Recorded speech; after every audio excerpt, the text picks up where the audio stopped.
اور اس لیے حکم دیا تھا کہ اس زمانے میں کفار تکبراً اپنے کپڑوں کو لٹکا کر چلتے تھے، حتیٰ کہ ان کے زمین پہ کپڑے گھسٹتے تھے۔ یہ ایک تکبرانہ چال تھی، اور نبی کریم صلی اللہ علیہ وسلم اس چال کو ناپسند فرماتے تھے۔ اللہ تعالیٰ کو تکبر ناپسند ہے، لہٰذا حکم دیا کہ اپنے ٹخنوں کو کھلا رکھیں تاکہ تکبر کا توڑ ہو جائے۔ پہلے کال لے لیتے ہیں، سائل منتظر ہے، پھر میں جواب انشاءاللہ دیتا ہوں۔ السلام علیکم۔ وعلیکم السلام۔ جی السلام علیکم مفتی صاحب۔ جی وعلیکم السلام۔ میرا سوال ہے کہ حج کمیٹی کے ذریعے چھوٹے بیگس دیے جاتے ہیں اور موبائل کمپنیز کے ذریعے بھی چھوٹے بیگس دیے جاتے ہیں، تو ایک حاجی صاحب نے احرام کی حالت میں اس کو استعمال کیا تھا، ایسے ہی حالت میں 10 عمرے اور ایک حج کیا، کیا اس پر کیا دم استعمال لازم کیا ہوتا ہے؟ تھا؟ یہ بیگ دیے تھے کیا؟ چھوٹے سلے ہوئے بیگس استعمال کیے تھے، چھوٹے بیگ ہاں چھوٹے استعمال کیے تھے اس کو۔ اچھا اچھا ٹھیک ہے، اور 10 عمرے اور ایک حج کی، اگر اس پر دم ہوتا ہے تو 10 دم دینے پڑیں گے کیا؟ اور یہ شخص کے پاس اتنے پیسے بھی نہیں ہے کہ 10 دم دے سکے۔ اچھا ٹھیک ہے، بس ٹھیک ہے، آپ نے کوشچن کر لیا۔ اور دم کے لیے بکرا ہی کرنا چاہیے یا گائے میں بھی حصہ ڈال سکتے ہیں؟ پہلے دم تو ہونے دیں، پھر اس کے بعد بات کریں گے، ٹھیک ہے؟ میں بتاتا ہوں۔ تو پائچے اصل میں دیکھیں، اس میں یہ ہے کہ نبی کریم صلی اللہ علیہ وسلم نے تکبر کے توڑ کے لیے پائچوں کو کھولنے کا حکم دیا۔ یہی وجہ ہے کہ حضرت ابوبکر صدیق رضی اللہ تعالیٰ عنہ نے جب یہ سرکار کا فرمان سنا کہ جس کا کپڑا پائچوں سے نیچے ہے وہ جہنم میں ہے، تو آپ نے عرض کی یا رسول اللہ صلی اللہ علیہ وسلم، میرا اکثر تہبند سرک جاتا ہے جس سے ٹخنے ڈھک جاتے ہیں۔ تو رحمت کونین صلی اللہ علیہ وسلم نے فرمایا کہ آپ ان میں سے نہیں۔ اس کو ذرا ذہن میں رکھیں، انشاءاللہ ہم حاضر ہوتے ہیں ایک چھوٹے سے بریک کے بعد۔ میرے ورد لب ہے نبی نبی، میرا دل مقام حبیب ہے۔ بسم اللہ الرحمن الرحیم۔ تو نبی کریم صلی اللہ علیہ وسلم نے آپ کے ٹخنے ڈھکے ہونے کو فرمایا کہ آپ ان میں سے نہیں ہیں، یعنی اگر تکبر نہ ہو اور پھر انسان اپنے ٹخنے ڈھک لیتا ہے، کسی عذر کے سبب ڈھک جاتے ہیں، تو اس میں کوئی حرج نہیں ہے۔ اس کو سمجھ کر آپ یہ سمجھ لیجئے کہ نماز میں ٹخنے کھلوانا اصل مقصود نہیں ہے، اصل ہے تکبر کا توڑ۔ لہٰذا اگر کوئی ساکس پہن کے نماز پڑھ رہا ہے تو بتائیے کہ پھر ٹخنے ڈھک رہے ہیں کہ نہیں ڈھک رہے ہیں، اور پائچے اس کے اوپر ہوں یا پائچے نیچے ہوں، بالفرض ٹخنے تو پھر بھی ڈھکے ہوئے ہیں۔ تو خلاصہ کلام یہ ہے کہ سنت کریمہ تو یہی ہے کہ آپ ٹخنوں سے اوپر اپنی شلوار یا پینٹ رکھیں، لیکن اگر شلوار لمبی ہے، پینٹ لمبی ہے، یا آپ ایسے آفس میں ہیں، اسکول وغیرہ میں وہاں نماز پڑھ رہے ہیں، تو پھر جیسے بھی آپ ہے نا، تکبر بس دل میں نہیں ہونا چاہیے، اپنے ٹخنے ڈھکے رہنے دیں اور آپ اسی طرح نماز پڑھیں۔ فولڈ نہ کیجئے، کیونکہ اس میں علماء کا اختلاف ہے۔ بعض اس فولڈ کو کہتے ہیں کہ یہ کپڑا الٹا کر کے نماز پڑھنا ہے اور مکروہ تحریمی ہے، تو وہ بغیر تکبر کے ٹخنا ڈھکنا یہ گناہ نہیں تھا، لیکن فولڈ کرنا بعض علماء کے نزدیک یہ گناہ ہے، تو اس لیے اس کو ترک کیا جائے گا۔ امید ہے کہ آپ بات سمجھ گئے ہوں گے۔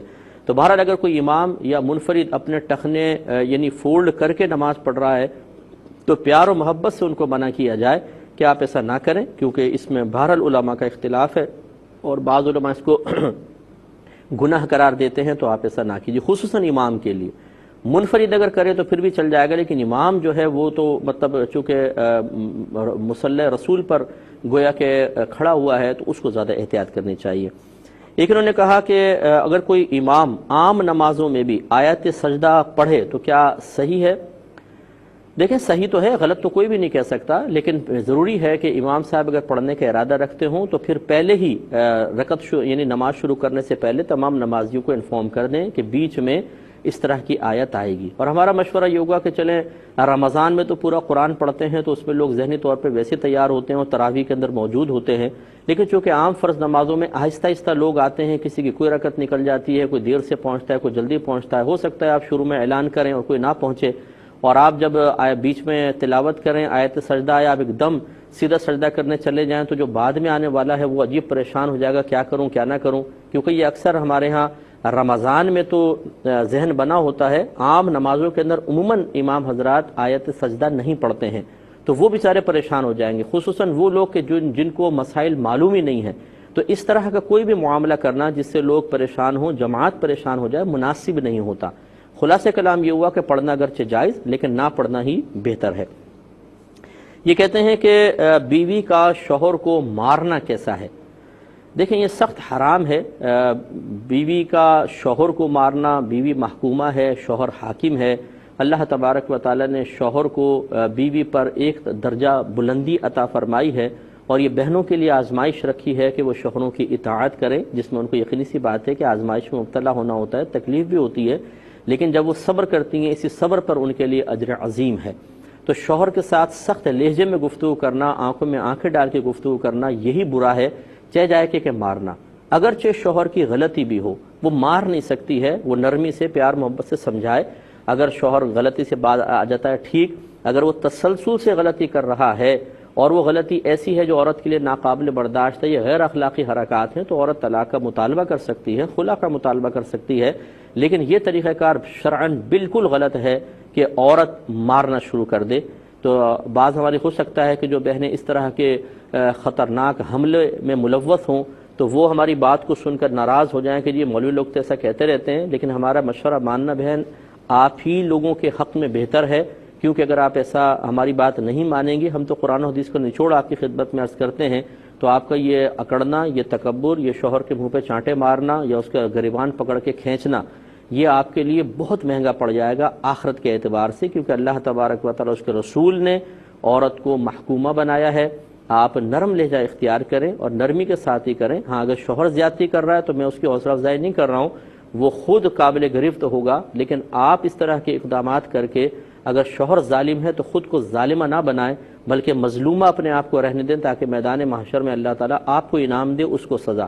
لیکن اگر آپ خود بھی سزا دینے پر آ گئیں اور اللہ تعالیٰ پر معاملہ نہیں چھوڑتی ہیں یا قانون پہ معاملہ نہیں چھوڑتی ہیں، تو پھر آپ ہو سکتا ہے کہ، اور یقیناً عورت جب شوہر کو مارے تو ظالمہ بنے گی اور اس کی آخرت خطرے میں پڑے گی۔ ایک انہوں نے سوال کیا تھا بہن نے کہ ان کا کہنے کا مطلب شاید یہ تھا کہ فرض نماز میں اگر سجدہ سہو ہو تو ان کو شاید کسی نے بتایا ہوگا کہ ایک رکعت مزید پڑھ کے سجدہ سہو کریں، اور نفل میں ہو تو نہیں، کچھ اسی قسم کے انہوں نے کویسچن کرنا چاہا تھا۔ تو اس کا جواب یہ ہے کہ دیکھیں فرض ہوں، وطر واجب ہیں، نفل یا سنت میں موقدہ ہوں، غیر موقدہ، کوئی بھی نماز ہو، اگر کسی واجب کا ترک ہو جاتا ہے تو اس سے نماز میں کمی آ جاتی ہے، اور اس کمی کو ختم کرنے کے لیے شریعت نے طریقہ بتایا ہے کہ آخر میں سجدہ سہو کریں، اور اس کا طریقہ یہ ہے کہ جب آپ لاسٹ میں بیٹھ جائیں، التحیات کمپلیٹ کریں، اس کے بعد سیدھی جانب ایک طرف سلام پھیریں اور 2 سجدے کریں۔ یہ سجدہ سہو کے سجدے ہیں، سہو مین بھول جانا، تو یہ بھول کے سجدے ہیں۔ جب آپ یہ 2 سجدے کر لیں گے تو جو آپ کی نماز میں کمی پیدا ہوئی تھی وہ ختم ہو جائے گی، پھر بیٹھ کر دوبارہ التحیات پڑھیں، درود شریف پڑھیں، دعا پڑھیں، کوئی نئی رکعت پڑھنے کی ضرورت نہیں ہے۔ بس یہ طریقہ کار ہے کہ اگر آپ کا واجب ترک ہو گیا تو لاسٹ میں چاہے فرض ہو نفل ہو، سب میں یہ کرنا ہے کہ لاسٹ میں آپ کو یہ اقدامات کرنے ہوں گے۔ اگلے انہوں نے کہا کہ ہم پہلے ایسے ہی کرتے تھے کہ سیدھی جانب سلام، ایک طرف سلام پھیر کے 2 سجدے کر لیے، لیکن ہم نے ایک حدیث کی کتاب میں پڑھا کہ بغیر سلام پھیرے نبی کریم صلی اللہ علیہ وسلم نے سجدے کیے ہیں۔ دیکھیں اسی لیے ہم آپ کو منع کرتے ہیں، اللہ تعالیٰ کی میں نے حدیث آیت بھی آپ کی خدمت میں عرض کی، اللہ تعالیٰ نے ارشاد فرمایا کہ فَاسْأَلُوا أَهْلَ الذِّكْرِ إِن كُنتُمْ لَا تَعْلَمُونَ، اگر تم نہیں جانتے تو اہل علم سے سوال کرو۔ کیوں نہیں اللہ تعالیٰ نے فرمایا کہ اگر تم نہیں جانتے تو قرآن پڑھو، نہیں جانتے تو حدیث پڑھو؟ اس سے اس طرف نہیں بھیجا گیا بلکہ علماء سے معلوم کریں۔ احادیث میں نبی کریم صلی اللہ علیہ وسلم کے بہت سارے اعمال منقول ہوتے ہیں جو بظاہر ایک دوسرے سے ٹکراتے بھی ہیں۔ اب یہ علماء کا کام ہوتا ہے کہ یا تو ان میں تطبیق پیدا کرتے ہیں کہ یہ صحیح ہے، یہ بھی صحیح ہے، یہ خاص موقع کے لیے، یہ دوسرے موقع کے لیے ہے، یا پھر ایسا ہوتا ہے کہ ایک طرف بہت قوی حدیث ہوتی ہے، دوسری طرف انتہائی ضعیف ہوتی ہے، اور ان میں کوئی مطابقت موافقت قائم نہیں ہو رہی ہوتی تو ضعیف کو چھوڑ دیا جاتا ہے، قوی کو لیا جاتا ہے۔ ایسی بعض حدیثیں ایسی ہوتی ہیں جن میں سرکار صلی اللہ علیہ وسلم کی حیات طیبہ کے درمیانی ایام میں جو اعمال اختیار کیے ان کا ذکر ہوتا ہے، بعض حدیثوں میں آخری جو عمر مبارکہ میں سرکار نے اعمال اختیار کیے ان کا ذکر ہوتا ہے، تو پھر بعد والی پہلے والی کے لیے ناسخ بن جاتی ہیں، گویا کہ نبی کریم نے پہلے ایک عمل اختیار کیا پھر اس سے افضل عمل کی طرف آ گئے۔ تو یہ عوام کا کام نہیں ہوتا کہ آپ کہیں سے بھی ایک حدیث پڑھ کے علماء کو چیلنج کرنا شروع کر دیں۔ یقینی سی بات ہے کہ جن علماء نے لکھا کہ سیدھی جانب سلام پھیر کے 2 سجدے کریں، کیا ان تک یہ حدیث نہیں پہنچی تھی کہ آپ تک پہنچ گئی؟ کیا یہ کتابوں میں بند رکھی تھی؟ کیا آپ کے خاندان میں سینہ بسینہ چلتی چلی آئی تھی اور کسی کو بھی نہیں پتہ چلی تھی؟ تو یہ حضرت عبداللہ بن مسعود رضی اللہ تعالیٰ عنہ کی واضح طور پہ روایت ہے کہ سرکار صلی اللہ علیہ وسلم نے سیدھی جانب سلام پھیرا اور 2 سجدے کیے۔ میں نے درس بخاری کے اندر ابھی یہ کچھ عرصے پہلے یہ مسئلہ تفصیل کے ساتھ ذکر کیا تھا، تو خلاصہ کلام یہ ہے کہ یہ عمل بھی بعض حدیثوں میں لکھا ہوا ہے کہ سرکار نے بغیر سلام پھیرے 2 سجدے کیے، اور امام شافعی رحمۃ اللہ علیہ کی یہی دلیل ہے، اسی حدیث سے وہ استدلال کرتے ہیں۔ لیکن ہمارے امام اعظم نے ان احادیث کو لیا کہ جن میں نبی کریم صلی اللہ علیہ وسلم نے پہلے سیدھی جانب سلام پھیرا، اس کے بعد 2 سجدے کیے، تو یہی فقہ حنفی میں طریقہ ہے اور یہی حدیثوں سے ثابت بھی ہے، اور سرکار کا یہ عمل مبارکہ آخری ایام کا بھی ہے، کیونکہ عبداللہ بن مسعود رضی اللہ تعالیٰ عنہ اکثر وہ حدیثیں وہ اعمال اختیار کرتے تھے جو سرکار کی حیات طیبہ کے آخری ایام کے اعمال ہیں، اس لیے اسی پر آپ عمل کریں۔ ایک انہوں نے کہا کہ ماں بہت زیادہ پریشان کرتی ہیں اور بیوی اگرچہ بہت زیادہ خدمت کرتی ہے، تو ماں کو کیسے راضی کریں؟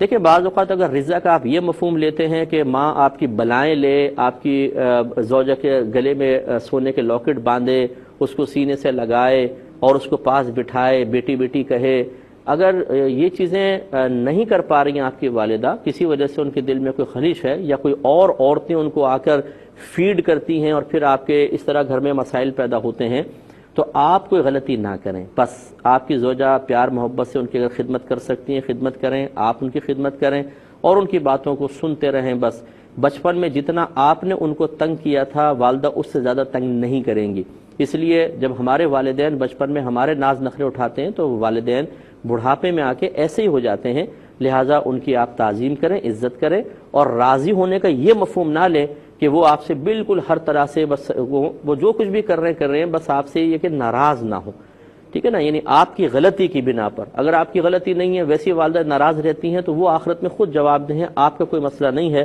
آپ ان کی خدمت کرتے رہیں۔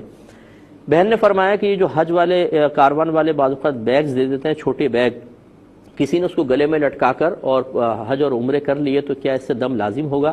شاید آپ کے کہنے کا مطلب یہ ہے کہ چونکہ وہ بیگ سلا ہوا ہوتا ہے اور سلی ہوئی چیز کو آپ نے گلے میں ڈال کر اب طواف وغیرہ کر لیا، عمرہ کیا، حج کیا، تو شاید اس سے دم لازم ہوگا۔ یاد رکھیں کہ جو اس سلا ہوا لباس پہننے سے دم لازم آتا ہے وہ لباس ہے جو لباس کہلائے۔ پہلی بات تو ہے کہ لباس کہلائے، دوسری بات یہ کہ اس کو اس طرح پہنا ہو جیسا پہننے کا طریقہ ہے۔ مثلا اگر کسی نے کرتے کو بطور تہبند پہن لیا، مثال کے طور پر کسی طرح سے تہبند کے طور پہ پہن لیا، اس سے بھی دم لازم نہیں ہوگا، کیونکہ کرتا اوپر پہنا جاتا ہے، تہبند کے طور پہ نہیں، تو غیر معروف طریقے سے کسی نے پہن لیا تو اس پر بھی دم نہیں ہوگا۔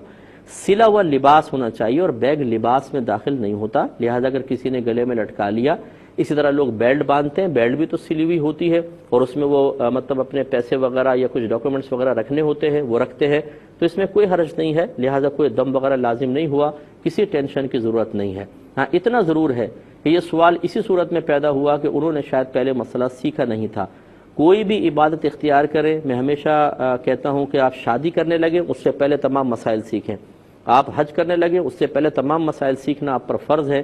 پہلے سیکھتے نہیں ہیں، پھر بعد میں جب پریشانیاں آتی ہیں تو پھر سر پکڑ کے بیٹھے ہوتے ہیں، پھر چاہتے ہیں کہ ایک دم سارا دین ہمیں سکھا دیا جائے، کراس کویسچننگ کریں گے، اچھا یہ مسئلہ ہے، اچھا یوں ہو تو کیا ہوگا، یوں ہو تو کیا ہوگا۔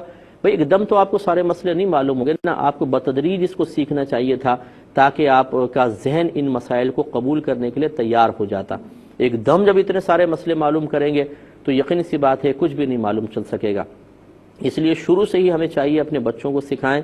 اگر آپ کا حج میں جیسے قرآن اندازی میں نام آیا، عمرہ کرنا چاہتے ہیں، 2 مہینے پہلے ہی حج کی کتابیں پڑھیں، اچھی طریقے سے مسائل سمجھیں، پھر کسی عالم دین سے جو مسائل میں کوئی ڈاؤٹ محسوس ہو رہا ہے وہ ان سے اچھی طرح معلوم کریں، پھر آپ حج یا عمرہ کرنے کے لیے جائیں تو انشاءاللہ بہترین رہے گا۔ پھر بھی اگر کوئی غلطی ہو جاتی ہے وہاں پر یا کوئی نیا مسئلہ آپ کے سامنے آ جاتا ہے تو وہ ایک الگ بات ہے، لیکن سینکڑوں مسئلے انشاءاللہ آپ سیکھ چکے ہوں گے، اس لیے پہلے سیکھ کر جائیں، اور اگر آپ نے سیکھے نہیں تھے تو نہ سیکھنا ہی گناہ ہوتا ہے، اور پھر وہاں پر جا کے غلطی کریں گے تو مزید گناہ ہوگا۔ اب چونکہ ہمارے پروگرام کے وقت تقریباً ختم ہو چکا ہے، تو انشاءاللہ زندگی رہی تو نیکسٹ سیٹرڈے آپ سے ملاقات ہوگی رات 9 سے 10 بجے۔ خود بھی پروگرام دیکھیں، دوسروں کو دیکھنے کی ترغیب دیا کریں، تو انشاءاللہ بہت ساری معلومات حاصل کرنے کا موقع ملے گا۔ ہو سکتا ہے ہمارا ای میل ایڈریس چل رہا ہو، نہیں بھی چل رہا تو آپ جانتے ہیں ای میل ایڈریس پر آپ میل کر سکتے ہیں۔ جوابات جلدی ہی دینے کی کوشش کی جاتی ہے، لیکن بہت زیادہ میلز ہوتی ہیں، اس لیے دیر ہو جاتی ہے، تو آپ برا نہ مانیے گا اور ہمت کر کے میل کرتے رہیے گا۔ اب اپنے میزبان کو، ہماری کیو ٹی وی کی پوری ٹیم کو اجازت مرحمت فرمائیں۔ آپ ہمارے لیے دعا کیجیے، ہم آپ کے لیے دعا گو ہیں کہ اللہ تبارک و تعالی ہم سب کو آپس میں ایک دوسرے کی عزت کرنے، دوسرے کی غلطیوں سے درگزر کرنے اور اس کے اچھے اوصاف پر نگاہ رکھنے کی توفیق عطا فرمائے، آمین۔ وآخر دعوانا ان الحمد للہ رب العالمین۔ میرے